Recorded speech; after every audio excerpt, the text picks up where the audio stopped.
Local barber and Charleston County School Board member Michael Miller is running for the Charleston County Register of Deeds. In this edition of Quintin's Close-Ups, I sit down with Michael one-on-one. And be sure to download the free Quintin's Close-Ups app in your Apple or Google Play stores. And listen to this interview later on iHeartRadio. Michael Miller, it's so good to see you again. How you doing, Quintin? Oh, I'm doing great, actually. Well, as I'm reading your shirt, it says Michael Miller, Registered Deeds for Charleston County. And I know, obviously, you're running for that particular seat on November 6th. What's that one word to describe your campaign right now? Focused. Focused, ready to educate people about the office of the Register of Deeds, preparing people for the vote on November the 6th, and making sure that everybody in Charleston County knows my name. When they think of Michael Miller and the Register of Deeds, what do you want them to know?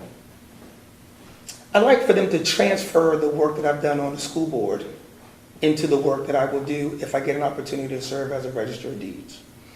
That work is one who's always been one for the people, advocating for children on the school board. Now, if granted the opportunity to be the next Register of Deeds, to advocate for property owners, for those who own property in the county, and obviously for those who will use the office for their business and the work that they do. I asked your opponent this a couple of months ago for Quintin's Close-Ups, and I'm going to ask you this as well. But when you think of Charleston County and the Register of Deeds, what are those top 3 areas that use that office the most in your mind?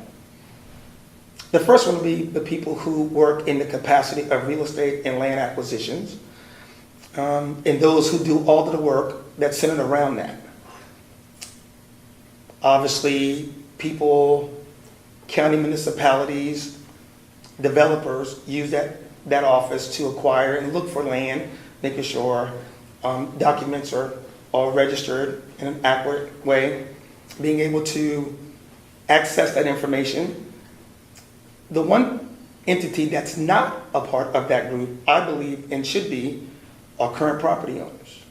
I believe current property owners should be informed and well educated as it pertains to their property and where they can go to access that information. 99% of the people that I've met throughout this campaign have never heard of that office, nor do they understand the importance of that office if they are property owners. We all know that office is a library, if you want to call it that, of all of the property in the county. And so one of the things I would love to do, if given an opportunity, is to make sure that every property and landowner knows where they can go to access all of the information about their property. And from the time that you started campaigning for this office to now, what have you learned about the Register of Deeds office that you didn't know 2 or 3 months ago? Basically, it's an office that's mysterious.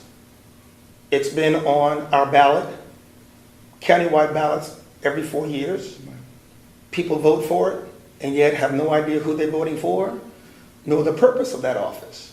And so that's what I've learned every single day in the campaign, is that people just have no idea about the office, which is sad because we want to make sure that voters are educated, making sure they know about the persons or person they will be voting for each particular office and how that person can advocate for them in that office. And so that's probably been the one thing that I've recognized more in the last couple months than ever before. So what exactly are people coming to you about when it comes to the Register of Deeds office? Well, they don't come to me about it, to be quite honest with you. When I let them know that I'm running for an office, or when they say, Mr. Miller, I saw your name, I voted for you in the primary, the next question they ask is, well, what exactly is that office and what does it do? Of course, once you explain it to them, it makes sense. But they're the first to say to you, well, Mr. Miller, I hate to sound ignorant, but I never knew that office exists. Nor was I aware I've been voting for it since I've been voting in Charleston County. And so that's, to some degree, maybe a testament of the lack of interconnectivity between the office and what it does and those who are property owners in the county. Maybe it's the fact that it's not registering on a lot of people's radar. Okay. And that's something I think we need to bridge and make sure that we make that connection.